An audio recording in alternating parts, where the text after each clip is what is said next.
বগুড়ার শিবগঞ্জের দোপাড়া গ্রাম থেকে উদ্ধার করা প্রায় ৩ কোটি টাকার বিষ্ণু মূর্তিটি আদালতের আদেশে মহাস্থান জাদুঘরে হস্তান্তর করে শিবগঞ্জ থানা পুলিশ। জুলাইয়ের ৯ তারিখে আমরা আটমল ইউনিয়ন থেকে এই কালো রঙের বিষ্ণু পাথরটি উদ্ধার করার পরে আমরা এটা আসলে প্রসেস অনুযায়ী আমরা বিজ্ঞ আদালতকে অবগত করি এবং বিজ্ঞ আদালতের আদেশক্রমে আমাদের মহাস্থান জাদুঘরে যে কাস্টোডিয়ান বরাবর আমাদেরকে হস্তান্তরের যে আদেশ হয়েছে, আদেশ মূলে আজকে আমরা মহাস্থান জাদুঘরের কাস্টোডিয়ান জনাব রাজিয়া সুলতানাকে আমরা এই বিষ্ণু মূর্তিটি হস্তান্তর করি।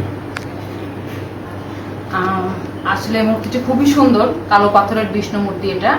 তো আমি আন্তরিক ধন্যবাদ জানাবো প্রথমে ধন্যবাদ জানাবো মন্ত্রী মহোদয়কে, যিনি মানে সকল সহযোগিতা করেছেন। সাথে আমি ধন্যবাদ জানাবো আমাদের ওসি মহোদয়কে, যিনি আমার মূর্তিটা আমাকে হস্তান্তর করেছেন, প্রত্নতত্ত্ব অধিদপ্তরে আর কি।